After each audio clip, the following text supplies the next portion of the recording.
ይሄ ይገባችኋል? ይሄን ታውቁታላችሁ ምእመናን? ጻድቃን ቅዱሳን የተጋደሉት ለዚህ ስም ነው። የሞቱት ለዚህ ስም ነው። የተንከራተቱት ለዚህ ስም ነው። ዋጋ የከፈሉት ለዚህ ስም ነው። ምክንያቱም ይሄን ስም ማንም ይሄ ዓለም ከሚያውቀው በላይ ይረዱታል፣ ያውቁታል። የሙሽራቸው ስም ነው። የአባታቸው ስም ነው።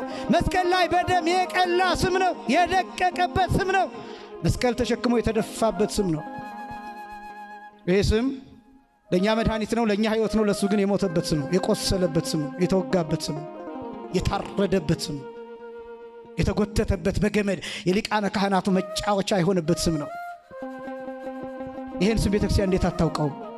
ሙሽራዋን እንዴት በፍቅር እንደምትጠራው አታውቁም? ይህች ቤተክርስቲያን ሙሽራይቱ ቤተክርስቲያን ዕለት ዕለት በቅዳሴ እንዴት አድርጋ እንደምታሞናሙነው አታውቁም?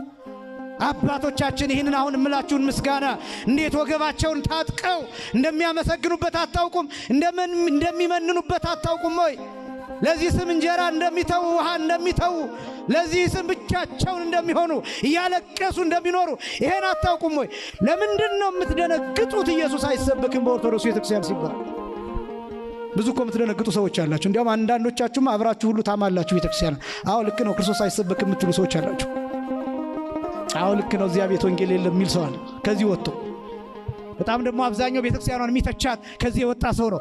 ክርስቶስን እንደማታውቅ አድርጎ የሚገልጣት።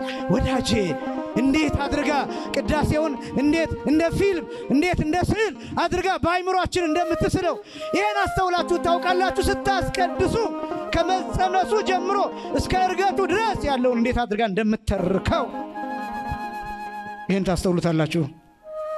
የለም ዓለም ላይ የለም የጌታ ሥጋና ደም የሚቀርብበት ከዚህ ቤተክርስቲያን ውጭ ሌላ ዓለም ላይ የለም። እንዴት እንደሚከበር እናንተ ራሱ ማትቆርቡት ስለምትፈሩ አይደለ? ስለምታከብሩት አይደለ? አትቆርቡ አይደለም። በጣም መፍራታችሁን እያደነኩላችሁ እንዳይመስላችሁ፣ ግን ደግሞ በጣም ስለምታከብሩት ቤተክርስቲያን አክብራ ስለነገረቻችሁ የጌታን ሥጋና ደም ብዙዎቻችሁ ለመቁረብ ትፈራላችሁ። ለምን? ክርስቶስን የምታከብር ይቺ ቤተክርስቲያን ብቻ ናት።